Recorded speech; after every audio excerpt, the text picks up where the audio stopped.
విరసం 24వ సాహిత్య పాఠశాలలో ప్రొఫెసర్ సాయిబాబా సహచరి వసంతకుమారి గారి ప్రసంగం. జైలు శిక్షలో అక్కడ వైద్యం అందక అనారోగ్యానికి గురయ్యి ఇప్పుడు మార్చిలో నిర్దోషిగా బయటకు వచ్చాక చిన్న ఆపరేషన్ని కూడా తట్టుకోలేక ఆయన మన నుంచి దూరం అయ్యాడు. ఇది పెచ్చరిల్లిన ఫాసిస్టు నిర్బంధానికి ఒక ఉదాహరణ. అట్లా కృష్ణ గారు చాలా చెప్పారు. ఇప్పుడు కగార్ యుద్ధంలో ఎంతమంది అమరులు అవుతున్నారు, ఇదంతా ఫాసిస్టు రెజిమ్ నడుస్తున్న కాలం. దానివల్ల ఇంతమంది ఇంత నిర్బంధానికి గురయ్యి అమరత్వం పొందుతున్నారు. అయితే నేను ఇప్పుడు మీతో పంచుకోవాలనుకుంటున్నాను.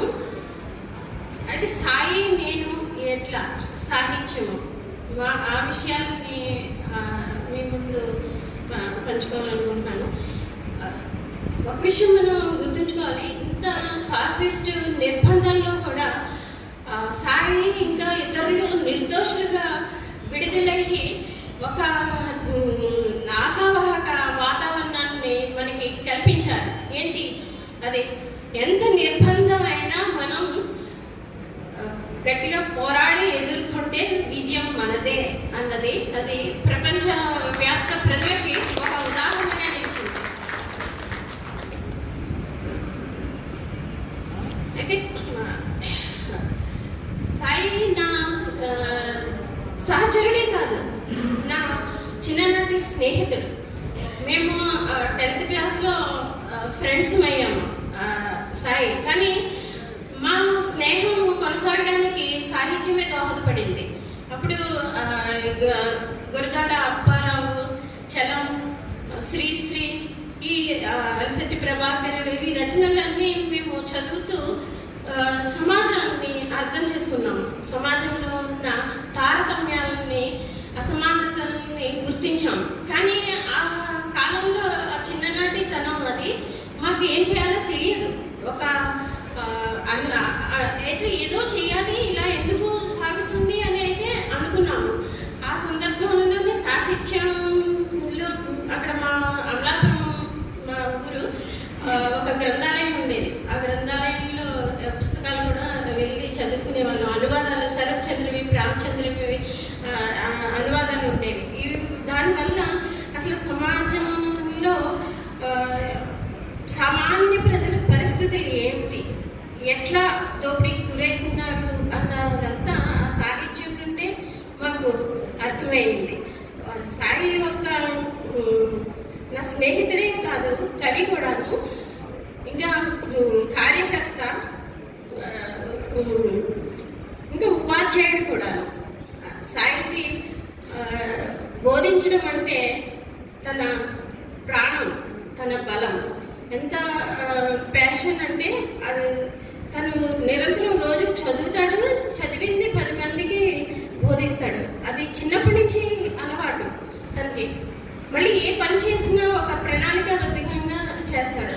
ఎప్పుడు ఈ రోజు ఏంటి చేయాలి, చేయాల్సిన పనులు అని రాత్రే రాసుకుంటాడు. తెల్లవారాక సాయంత్రం రాత్రి మళ్ళీ తిరిగి రాత్రికి ఆ పనుల్లో ఎన్ని పూర్తి చేశాను, ఇంకా ఎంత చేయాల్సినవి ఉన్నాయి అని నోట్ చేసుకుంటాడు. ఏది చదివినా కూడా ఆ చదివిన దానికి ఎప్పుడు అంటే పాయింట్స్ రాసుకునేవాడు. జస్ట్ ఏంటి ఈ నవల అయినా కవిత అయినా ఏం చెప్తుంది మనకి అన్నది. అట్లా సాహిత్య ప్రభావం మా మీద చాలా ఉన్నది. అయితే ఆ సమయంలోనే సాయి జైలుకి వెళ్ళగానే రచన చేశాడు అని చాలామంది అనుకుంటారు, కానీ అది నిజం కాదు.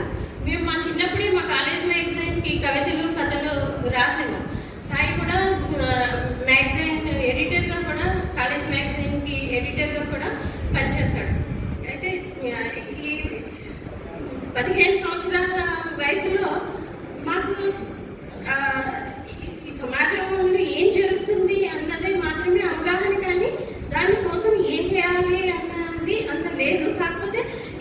సాహిత్యమే మా బంధాన్ని బలంగా చేసి అది ప్రేమగా మారింది. ఆ సందర్భంలో ప్రేమ లేఖల్లో కూడా మేమిద్దరము అనేక కవితలు రాసుకున్నాము. ఈ అంతా కవిత్వం వాళ్ళ ఇన్స్పిరేషన్ మా మీద ఉండేది. చలం గీతాంజలి ట్రాన్స్లేషన్ కూడా ఎక్కువ మేము చదివే వాళ్ళము. ఇట్లా ఎంతోమంది రచనలు ప్రభావం చూపించాయి. కానీ ఇప్పుడు చూడండి, ఇప్పుడున్న యూత్ కల్చర్కి అది లేదు. ఓన్లీ స్కూలు కాలేజీ పాఠ్యాంశాల వరకే చదవడానికి పరిమితమైపోతున్నారు. ఇట్లా సమాజాన్ని అర్థం చేయించగలిగే సాహిత్యాన్ని చదవడము, అలా లైబ్రరీస్ని అసలు వెళ్ళాలన్న కాన్సెప్టే వాళ్ళకి ఉండదు. లైబ్రరీలో దొరుకుతాయి అన్నది కూడా ఉండదు. అట్లా నెమ్మదిగా ఇప్పుడున్న యూత్ ఈ సాహిత్యానికి దూరం అవుతున్నారు అని అనుకుంటున్నాను నేను. ఇదంతా కూడా పెరిగిపోతున్న ఫాసిజంలోనే భాగంగానే నేను గుర్తిస్తున్నాను. అయితే సాహిత్యం అంటే ఎంత తృష్ణ అంటే అందుకనే తను బిఏలో ఇంగ్లీష్ లిటరేచరే తీసుకున్నాడు. ఇంగ్లీష్ లిటరేచర్ తీసుకున్నాడు. మేము మా చిన్నప్పుడప్పుడు ఎక్స్రే అనే మ్యాగజైన్ కూడా ఉండేది. ఇంకా మానసిక వికాసానికి సంబంధించిన వ్యాసాలు ఒక మ్యాగజైన్ వచ్చేది, పేరు గుర్తులేదు కానీ అవి కూడా బాగా చదివేవాళ్ళం మేము. అయితే అట్లా బిఏ అయిపోయాక సాయి అయితే ఈ అంతకాలంలోనే సాయి జీవితం ఏమి అంత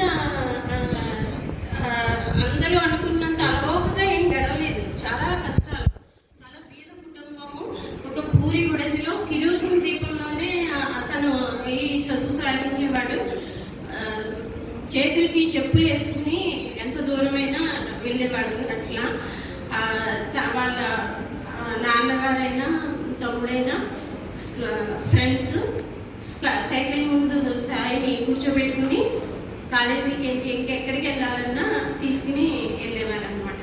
అయితే సాయిని నేను ఎందుకు ఎంచుకున్నానని చాలామందికి ఉంటుంది ప్రశ్న. ఎందుకంటే అప్పటికే నేను పితృస్వామిక సమాజంలో స్త్రీలను సెకండరీగా చూడటము, స్త్రీలు మాట్లాడకూడదు, నవ్వకూడదు, చదవకూడదు, ఇవన్నీ వృద్ధపడుతున్న సందర్భాన్ని ఈ వివక్ష ఉండకూడదని గుర్తించిన దాన్ని ఆ సందర్భంలోనే సాయి స్త్రీలకు స్వేచ్ఛ ఉండాలి, స్త్రీలు పురుషులు సమానమే, స్త్రీలు పురుషుల కంటే ఏం తక్కువ కాదు, అసలు నిజానికి పురుషుల కంటే ఎక్కువ కష్టపడే వాళ్ళు స్త్రీలే, ఎక్కువ తెలివైన వాళ్ళు కూడా స్త్రీలే, కానీ వాళ్ళకి చదువుకునే అవకాశము, ఆ తెలివి నిరూపించుకునే సందర్భాలు ఇవ్వనందువల్ల అట్లా అణచివేయటం వల్ల ఇట్లా ఉన్నారు అని ఉండేది.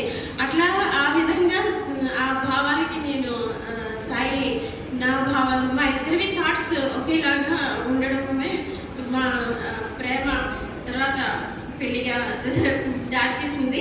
సాయి ఎంఏ ఎంఫిల్ హైదరాబాద్ చదువుకోవడానికి వచ్చాడు. 1991లో మా వివాహం అయింది. అయితే ఈ 91లో నేను కూడా హైదరాబాద్కి రావడము, అప్పుడు నేను మహిళా సంఘాలతో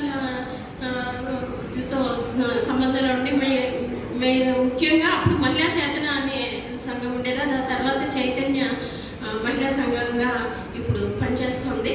ఆ సంఘ సభ్యురాలుగానే నేను అనేక విషయాలు నేర్చుకున్నాను, నా అవగాహనని పెంచుకున్నాను. అట్లనే సాయి కూడా హైదరాబాద్ వచ్చాక మండల్ కమిషన్ అమలుని ప్రతిపాదిస్తున్న విద్యార్థి ఉద్యమాల నుంచి తన ఉద్యమ ప్రస్థానం మొదలుపెట్టి ఖైదీల విడుదల గురించి అయితేనేమి, సామ్రాజ్యవాద వ్యతిరేక ఉద్యమాలకి అనేక జాయింట్ ఫోరమ్స్ ఏర్పరిచి సంక్షేమ పథకాల అమలు కోసము అనేక ఉద్యమాల్లో ఉన్నాడు. ఒక ప్రక్క నేను మహిళా ఉద్యమాల్లో, సారా వ్యతిరేక ఉద్యమాల్లోని స్త్రీలపై హింస, కుటుంబ హింస, ఈ డౌరీ డెత్స్ చాలా ఎక్కువ ఉండేవి. వాటికి వ్యతిరేకంగా చేస్తున్న ఉద్యమాల్లో భాగమైనాము. ఈ ఉద్యమాల్లో మేము ఇలా భాగం కావడానికి మా మీద ప్రభావం చూపించింది సాహిత్యమే. అంటే మా చిన్ననాటి సాహిత్యం ఒకవరకే మాకు ఆలోచననే రేకెత్తించింది, కానీ ఆచరణ రూపంలో రాజకీయ పందాన్ని సరైనది ఎంచుకోవడంలో దోహదం చేసింది మేము హైదరాబాద్ వచ్చినాక వివి వరవరరావు గారు, గద్దరు, కాళోజీ, అలసిటి ప్రభాకరు, శివారెడ్డి ఇట్లా వంటి కవులు కళాకారులని ప్రత్యక్షంగా కలవడము, వాళ్ళతో చర్చించడము, వాళ్ళ నుంచి మేము ఎంతో నేర్చుకున్నాము. మనం ఏమి చేయాలి అసలు, అంటే సమాజం గురించి మేము కన్నాం కళలు కరెక్టే, కానీ ఆ సమాజాన్ని ఎలా తీసుకురాగలము అన్న ఆలోచన మాకు మా ఊర్లో ఉన్నప్పుడు లేదు. మేము హైదరాబాద్లో వచ్చిన తర్వాతనే మాకు ఈ సాహిత్యంతో ఆ విస్తృత పరిధి పెరిగింది. దాంతో ఒక దృఢంగా మేము ఒక రాజకీయ ఆచరణని మా జీవితంలో ఇద్దరం కలిసే అమలుపరిచాము. అనేక ఉద్యమాలలో మిత్రులందరూ ముందే చెప్పారు, మీకు అంతా చాలా వరకు విషయాలు తెలిసే ఉంటాయి, అందుకని నేను అవన్నీ చెప్పాలనుకోవట్లేదు. కానీ సాహిత్యము రాజకీయ ఉద్యమాచరణ రెండు కలిసే సాగినాయి. అది ఒక సాయికే కాదు, నాకు కూడా సాయి నేను కలిసి కూడా అనేక ఉద్యమాల్లో పాల్గొన్నాము. అయితే సాహిత్యం రాజకీయాలు వేరువేరు కాదు, కానీ సాయి రాజకీయ ఆచరణకే ఇంపార్టెన్స్ ఇచ్చాడు. అందుకని సాహిత్యం ఆ టైంలో సాహిత్యానికి ఎక్కువ సమయం కేటాయించలేకపోయాడు. అలా అని సాయి ఏమి రాయలేదు కాదు, చాలా రాశాడు, చాలా కథలు రాశాడు, అవగాహన పత్రాలు రాశాడు. ఎన్ని ప్రధానంగా ఎంతోమందిని సామ్రాజ్యవాదానికి వ్యతిరేకంగా కదిలించడానికి అవసరమైన సాహిత్యాన్ని ఎప్పటికప్పుడు అందించాడు. అలానే ఆ సామ్రాజ్యవాదానికి వ్యతిరేకంగా కవులని కళాకారులని కూడా ఒక వేదిక మీదకి తీసుకొచ్చి కళా రూపాలని సృష్టించాలనే ఇన్స్పిరేషన్ కూడా ఇచ్చాడు. చిన్న ఉదాహరణ మీకు అందరికీ తెలిసే ఉంటుంది, ఆర్టిస్ట్ మోహన్ అప్పుడు ఇట్లనే టెంకిల్ డ్రాఫ్ట్ని వ్యతిరేకించడానికి ఆర్టిస్ట్ మోహన్ దగ్గరికి వెళ్ళి ఆర్ట్ వేయాలి అని అన్నప్పుడు ఆయన చాలా ఎంతో బాగా వేశారంటే సామ్రాజ్యవాదాన్ని అంతటిని ఒక్క డ్యాగ సింబల్లో తీసుకొచ్చారు. దానికి ప్రజా రాసిన పోరాటాన్ని ఒక ప్రజలు ఒక బళ్ళెంతో ఎదుర్కొంటున్నట్టుగా అది ఎంత క్లిక్ అయిందంటే ప్రపంచవ్యాప్తంగా ఆ ఆర్ట్కి అంత ప్రాధాన్యత వచ్చింది. అది ఆ అవకాశాన్ని అంటే రాజకీయ చైతన్యము ప్రజా ఉద్యమాలే కనిపించినాయి. ఆర్టిస్టులైనా కళాకారులైనా కవులుగా అయినా మనం ఎదగడానికి మనకి ఒక పేరు అయినా ఏదైనా గుర్తింపు రావడానికి కారణము రాజకీయాలు, సాహిత్యం, అవి రెండు కలిసే ఉంటాయి, వేరువేరు కాదని నేను అనుకుంటున్నాను. ఆ తర్వాత మేము ఢిల్లీ వెళ్ళినాము. అది కూడా ఉద్యమ అవసరాల్లో భాగంగానే మేము ఢిల్లీకి షిఫ్ట్ అయినాము. 2003లో ఢిల్లీ యూనివర్సిటీ ప్రొఫెసర్గా సాయి ఉపాధ్యాయ వృత్తిని చేపట్టాడు. అయితే ఆ సమయంలో ఇంకా నేషనల్ ఇంటర్నేషనల్ ఉద్యమాలకి అనుసంధానంగా తను పరిధిని ఇంకా విస్తృతపరిచాడు. తన రాజకీయ చైతన్యాన్ని ఇంకా విస్తృతపరచుకున్నాడు. నిరంతరం సాయి ఎప్పుడూ చదువుతూనే ఉండేవాడు. చిన్నప్పటి నుంచి కూడా తనకి రోజు ఏదైనా పుస్తకం చదివి పడుకున్నాడు, చదివితేనే కానీ పడుకునేవాడు కాదు. అది అలా కొనసాగుతూనే ఉన్నది. అట్లానే నేను ఢిల్లీలో కూడా మధ్య భారతంలో జరుగుతున్న స్త్రీలపై హింసకి విమెన్ పొలిటికల్ ప్రిజనర్స్ విడుదలకి కూడా నేను అక్కడ, అంటే మేమిద్దరము ఏ ఉద్యమాల అవసరాలకైతే షిఫ్ట్ అయ్యామో అవి అలా కొనసాగుతూనే ఉన్నాయి. అలా అని సాహిత్యం కూడా, నిజానికి సాహిత్యం చదవడము వల్లనే మా ఆలోచన పరిధి విస్తృత ఆపరేషన్ గ్రీన్ హంట్ గురించి అయితే మీకు అందరికీ తెలిసినదే. ఎంతో విలువైన ఖనిజ సంపదని దోచుకోవడానికి, ఆదివాసుల్ని నిర్వాసితులని చేయడానికి ఆపరేషన్ గ్రీన్ హంట్ అన్న పేరుతో ఆదివాసులపైన ఎంతో దమనకాండ చేశారు. ఆ సందర్భంలో సాయి అక్కడ ఎంతోమంది ఇంటలెక్చువల్స్ని, విద్యార్థుల్ని, ఉపాధ్యాయుల్ని, అనేక విభిన్న భావజాలకు సంబంధించిన వ్యక్తులని కూడా కూడగట్టి ఈ ఆపరేషన్ గ్రీన్ హంట్కి వ్యతిరేకంగా ఒక ఐక్య విశాల ఉద్యమంతో ప్రచారోద్యమం కొనసాగించాడు. అది అనేక పోరాటాలు అప్పుడు మేము చేసాము. జంతర్ మంతర్ దగ్గర ర్యాలీలు తీసాము. ఢిల్లీ యూనివర్సిటీలో అక్కడ కూడా చాలామంది ఆర్టిస్టుల్ని మొబిలైజ్ చేసి ఆర్ట్ ఈ మధ్య భారతంలో ఆదివాసులపై జరుగుతున్న యుద్ధం, ఆదివాసుల పోరాటానికి సంబంధించి ఆర్ట్ని కూడా ఆర్టిస్టుల చేత వేసేలా ఉత్తేజాన్ని ఇచ్చి ఆ ఆర్టిస్ట్ వేసిన ఆర్ట్ని, ఆ ఫొటోస్ అన్యాయం ఎక్కడ వాళ్ళ ఇల్లు ధ్వంసం చేసి చిన్న పిల్లల చేతులు నరికి చంపడాలు, మహిళల్ని రేప్ చేసింది, ఇవన్నీ ఫొటోస్ అంతా ఢిల్లీ యూనివర్సిటీ కాలేజెస్లో మేము ఎగ్జిబిషన్స్ నిర్వహించి అక్కడ ఇలా జరుగుతున్నది అన్ని విషయాలందరికీ కూడా తీసుకెళ్ళాము. అట్లా అడవిపై హక్కు ఆదివాసులదే అన్న నినాదాన్ని తన జీవితం చివరి వరకు వదలలేదు.